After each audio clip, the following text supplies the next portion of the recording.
So now we're working on section 5.4, write linear equations in standard form. So we've worked with slope-intercept, m is the slope, b is the intercept, and we worked in point-slope. Here's our point, x1, y1, and here's our slope. Standard form really has specific applications. I think they treat it a little artificially here, but you'll see when we get to the word problem when and where it makes sense. But standard form, and it's more like many of the other functions you will visit, most of them in Algebra 2. So we have ax plus by equals c. Like, for example, if you had if every hamburger costs $3 and every hot dog costs $2 and you had $100 to spend on you and your friends. That's an example of why you might write the linear equation in that form. The first thing they ask you to do is write equivalent equations. This comes in pretty handy when we're solving equations later. So if I have an equation 2x minus 6y equals 4, what would be an equivalent equation? Well, I can just take every term and multiply by 2. 4x minus 12y equals 8. If I graphed these two lines, they would be exactly the same. Likewise, I could take this equation and multiply each term by 5 or cut each term in half. 1x minus 3y equals 2. So when you're asked to write equivalent equations, go ahead and just multiply by any number you want, which is the same thing as multiplying by a fraction is like dividing. So there's lots of answers to those. There's no one correct answer. Now we've been getting pretty good at writing equations given 2 points.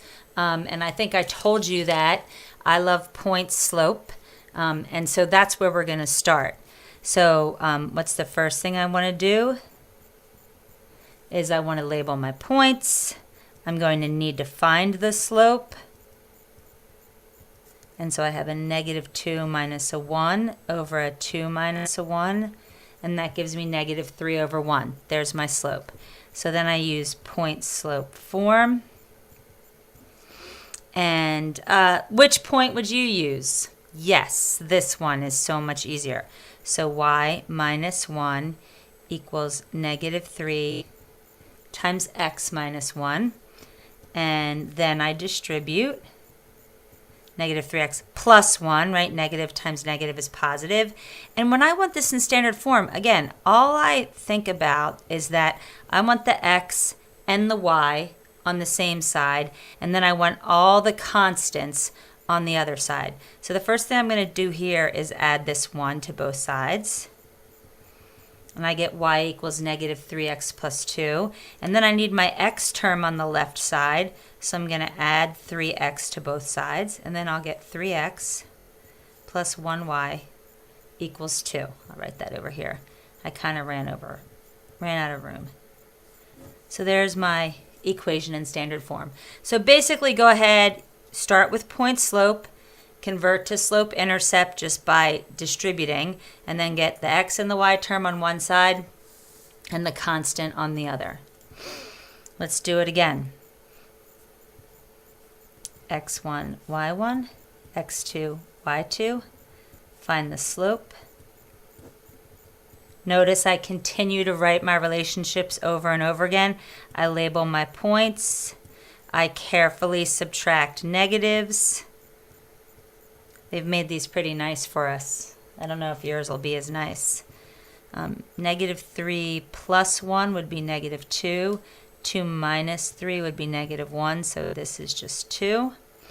Which point would I use? Well, in this case, I don't see a difference. They both have a negative. So I'll just pick the first one. Y minus a negative 1 equals m times x minus 3. So y plus 1 equals 2x minus 6. I'm distributing. Get the constants all on one side. Y equals 2x minus 7. Then I want to put my 2x over here. Negative 2x plus y equals -7. Now, sometimes you might see them, well, they might not like that the first term is negative, so then they're going to go ahead and multiply everything by -1, which we agreed was an equivalent equation. You could as long as you multiply every term by the same thing, that'll make that positive, that'll make that negative, and that'll make that positive. So if you look at the answers and they don't exactly look like yours, see if you can make sense of what they came up with, because there are equivalent equations.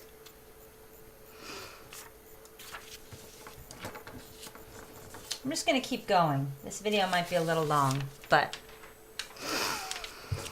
now we have this concept of horizontal and vertical lines. Let's think about what that looks like. If I have a horizontal line, what's going on there? So if you think about it, every y value is the same. We tend to think of horizontal as being an x thing because the x-axis is horizontal. But if I looked at each of those points, every y value is 2. Doesn't matter what x is. If I made a list, if x is -3, y is 2. If x is -1, y is 2. If x is 0, y is 2. If x is +1, y is 2. If x is +3, y is still 2. So the equation for a horizontal line is y equals 2. Let's look at a vertical line. What's going on here? If I look at every point, what value is not changing? The x. In this case, x is always -3. And again, if I made a table of values, if x is -3, y could be +3. If x is -3, y, that's a positive, yeah, 1, 2, 3. Y could be +2. If x is -3, y could be 0. You getting the drift? If x is -3, y might be -2. So the way I sometimes like to read these is x is always -3.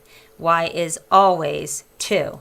But the trick to remember is that a vertical line is x equals some number. And a horizontal line is that y equals some number. So when they ask me to write equations of horizontal and vertical lines that pass through a given point, think about it. Here's my point. It's over here at -4, 2. So if I were to write a vertical line, again, what value is always the same? X. So in this case, x would have to be -4. And if I graph my horizontal line, I'll remind myself this is vertical. If I graph my horizontal line, what value is always the same? The y. And what's it going to be?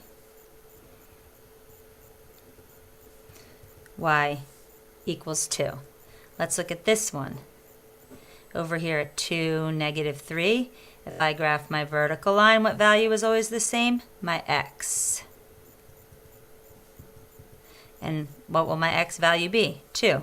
And if I graph my horizontal line, what value will always be the same? Y. And in this case, y is -3. So horizontal and vertical lines, sometimes you have to memorize them. Vertical means x, but really, I really like to think about it. Either sketch a quick picture to remind myself of what value is always staying the same. And then you can just identify it. I mean, there's your x value, there's your y value. There's your x value, there's your y value. So there's your vertical line, there's your horizontal line. So there's different ways you can teach yourself this concept and skill. You can also really think about it, sketch it, try to literally put it together conceptually. Okay.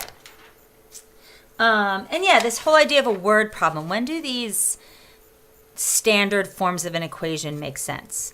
The freshman class from a high school is taking a class trip. There are 144 people in the class. A small van holds 8 people and a large van holds 12. Write an equation in standard form to represent the situation. So I have small vans. There's 8 people for every small van, and there's 12 people for every large van.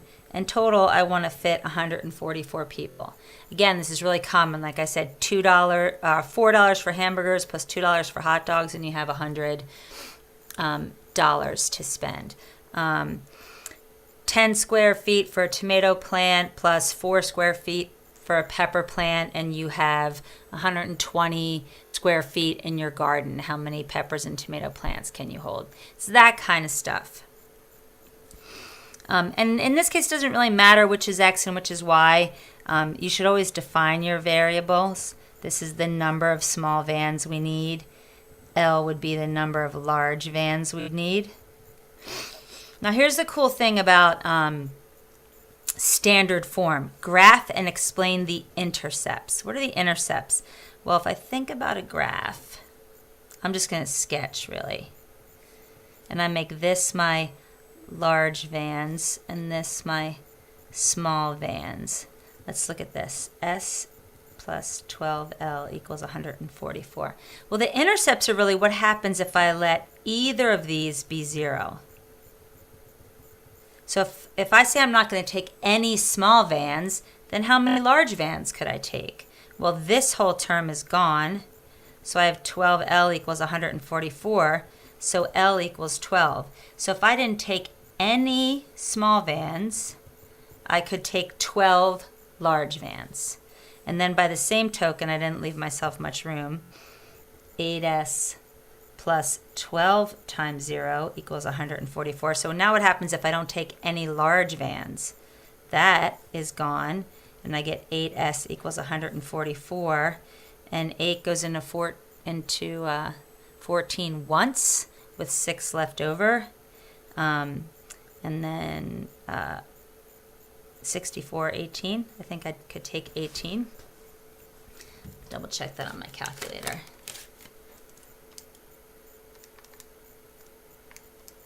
Yeah. So again, over here, if I took 18 small vans, then I couldn't take any large vans. And there's my line. So the intercepts are if 0 large vans, then 18 small. I'm doing this kind of cramped, you guys. Hopefully yours would be better. If 0 small vans, then 12 large. List 2 other possible combinations. Now, there's a way you can do this. It's hard because they have to be integers. You can't take like 1.2 vans. So you could trial and error this. Something I like to do is on my graphing calculator. I don't know how many graphing calculators you guys have, but let's say I take 2 small vans. That's 16. Subtract 16. 12L equals 128. I don't think that's going to go in evenly. What I might do is look for multiples of 8. These questions I think are best done by using your calculator. Let me come back to that. I'm going to stop this video and I'm not quite prepared to answer this question for you guys. Next video.